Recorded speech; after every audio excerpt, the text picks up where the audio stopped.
ജൂജീസ് favourite വേൾഡിന്റെ വചന കേൾവിയിലേക്ക് എല്ലാവർക്കും സ്വാഗതം. പ്രതിദിന വിശുദ്ധ വേദപുസ്തക വായന 1165 ദിവസം. യൂദായുടെ ലേഖനം 1-ാം അധ്യായം. യേശുക്രിസ്തുവിന്റെ ദാസനും യാക്കോബിന്റെ സഹോദരനുമായ യൂദ, പിതാവായ ദൈവത്തിൽ സ്നേഹിക്കപ്പെട്ടും യേശുക്രിസ്തുവിനായി സൂക്ഷിക്കപ്പെട്ടും ഇരിക്കുന്നവരായ വിളിക്കപ്പെട്ടവർക്ക് എഴുതുന്നത്. നിങ്ങൾക്ക് കരുണയും സമാധാനവും സ്നേഹവും വർദ്ധിക്കുമാറാകട്ടെ. പ്രിയരെ, നമുക്ക് പൊതുവിലുള്ള രക്ഷയെക്കുറിച്ച് നിങ്ങൾക്ക് എഴുതുവാൻ സകല പ്രയത്നവും ചെയ്യുകയിൽ വിശുദ്ധന്മാർക്ക് ഒരിക്കലായിട്ട് ബരമേൽപ്പിച്ചിരിക്കുന്ന വിശ്വാസത്തിനു വേണ്ടി പോരാടേണ്ടതിന് പ്രബോധിപ്പിച്ചെഴുതുവാൻ ആവശ്യമെന്ന് എനിക്ക് തോന്നി. നമ്മുടെ ദൈവത്തിന്റെ കൃപയെ ദുഷ്കാമ വൃത്തിക്ക് ഹേതുവാക്കി ഏകനാഥനും നമ്മുടെ കർത്താവുമായ യേശുക്രിസ്തുവിനെ നിഷേധിക്കുന്ന അഭക്തരായ ചില മനുഷ്യർ നുഴഞ്ഞു വന്നിരിക്കുന്നു. അവരുടെ ഈ ശിക്ഷാവിധി പണ്ട് തന്നെ എഴുതിയിരിക്കുന്നു. നിങ്ങളോ സകലവും ഒരിക്കൽ അറിഞ്ഞുവെങ്കിലും നിങ്ങളെ ഓർപ്പിപ്പാൻ ഞാൻ ഇച്ഛിക്കുന്നത് എന്തെന്നാൽ, കർത്താവ് ജനത്തെ മിസ്രൈമിൽ നിന്ന് രക്ഷിച്ചിട്ടും വിശ്വസിക്കാത്തവരെ പിന്നത്തേതിൽ നശിപ്പിച്ചു. തങ്ങളുടെ വാഴ്ച കാത്തുകൊള്ളാതെ സ്വന്തം വാസസ്ഥലം വിട്ടുപോയ ദൂതന്മാരെ മഹാദിവസത്തിന്റെ വിധിക്കായി എന്നേക്കുമുള്ള ചങ്ങലയിട്ട് അന്ധകാരത്തിൻ കീഴിൽ സൂക്ഷിച്ചിരിക്കുന്നു.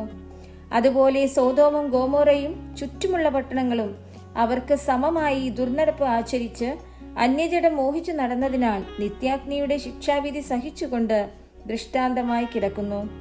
അങ്ങനെ തന്നെ ഇവരും സ്വപ്നാവസ്ഥയിലായി ജഡത്തെ മലിനമാക്കുകയും കർത്തൃത്വത്തെ ശുചീകരിക്കുകയും മഹിമകളെ ദുഷിക്കുകയും ചെയ്യുന്നു. എന്നാൽ പ്രധാന ദൂതനായ മിഖായേൽ മോശയുടെ ശരീരത്തെക്കുറിച്ച് പിശാചിനോട് തർക്കിച്ചു വാദിക്കുമ്പോൾ ഒരു ദൂഷണവിധി ഉച്ചരിപ്പാൻ തുനിയാതെ കർത്താവ് നിന്നെ ഭർസിക്കട്ടെ എന്ന് പറഞ്ഞതേ ഉള്ളൂ. ഇവരോ തങ്ങൾ അറിയാത്തതെല്ലാം ദുഷിക്കുന്നു. ബുദ്ധിയില്ലാത്ത മൃഗങ്ങളെ പോലെ സ്വാഭാവികമായി ഗ്രഹിക്കുന്നവയാൽ ഒക്കെയും തങ്ങളെ തന്നെ വഷളാക്കുന്നു. അവർക്ക് അയ്യോ കഷ്ടം!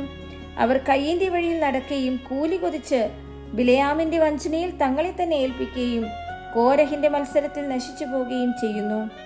ഇവർ നിങ്ങളുടെ സ്നേഹസദ്യകളിൽ മറഞ്ഞു കിടക്കുന്ന പാറകൾ, നിങ്ങളോടുകൂടെ വിരുന്നു കഴിഞ്ഞ് ഭയം കൂടാതെ നിങ്ങളെ തന്നെ തീറ്റുന്നവർ, കാറ്റുകൊണ്ട് ഓടുന്ന വെള്ളമില്ലാത്ത മേഘങ്ങൾ, ഇല കൊഴിഞ്ഞും ഫലമില്ലാതെയും രണ്ടൊരു ചത്തും വേരറ്റും പോയ വൃക്ഷങ്ങൾ, തങ്ങളുടെ നാണക്കേട് നുരച്ചു തള്ളുന്ന കൊടിയ കടൽ തിരകൾ, സദാകാലത്തേക്കും അന്ധതമസ് സൂക്ഷിച്ചു വെച്ചിരിക്കുന്ന വക്രഗതിയുള്ള നക്ഷത്രങ്ങൾ തന്നെ.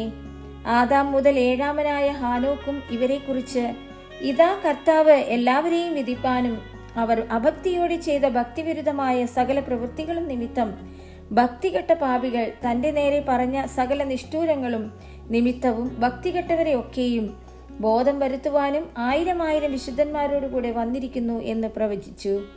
അവർ പിറുപിറുപ്പുകാരും തങ്ങളുടെ ഗതിയെക്കുറിച്ച് ആവലാതി പറയുന്നവരുമായി സ്വന്തം മോഹങ്ങളെ അനുസരിച്ച് നടക്കുന്നു. അവരുടെ വായി വമ്പു പറയുന്നു, കാര്യസാധ്യത്തിനായി അവർ മുഖസ്തുതി പ്രയോഗിക്കുന്നു. നിങ്ങളോ പ്രിയരെ, നമ്മുടെ കർത്താവായ യേശുക്രിസ്തുവിന്റെ അപ്പോസ്തലന്മാർ മുൻ പറഞ്ഞ വാക്കുകളെ ഓർപ്പിൻ. അന്ത്യകാലത്ത് ഭക്തികെട്ട മോഹങ്ങളെ അനുസരിച്ച് നടക്കുന്ന പരിഹാസികൾ ഉണ്ടാകുമെന്ന് അവർ നിങ്ങളോട് പറഞ്ഞുവല്ലോ. അവർ ഭിന്നത ഉണ്ടാക്കുന്നവർ, പ്രാകൃതന്മാർ, ആത്മാവില്ലാത്തവർ.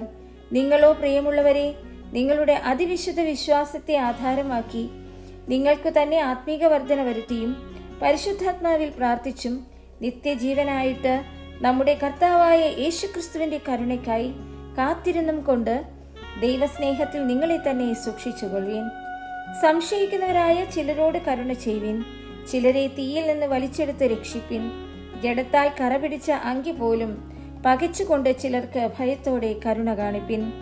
വീഴാതെ വണ്ണം നിങ്ങളെ സൂക്ഷിച്ചു തന്റെ മഹിമാസന്നിധിയിൽ കളങ്കമില്ലാത്തവരായി ആനന്ദത്തോടെ നിർത്തുവാൻ ശക്തിയുള്ളവന്, നമ്മുടെ കർത്താവായ യേശുക്രിസ്തു മുഖാന്തരം നമ്മുടെ രക്ഷിതാവായ ഏകദൈവത്തിന് തന്നെ സർവകാലത്തിനു മുൻപും ഇപ്പോഴും സദാകാലത്തോളവും തേജസ്സും മഹിമയും ബലവും അധികാരവും ഉണ്ടാകുമാറാകട്ടെ. ആമേൻ.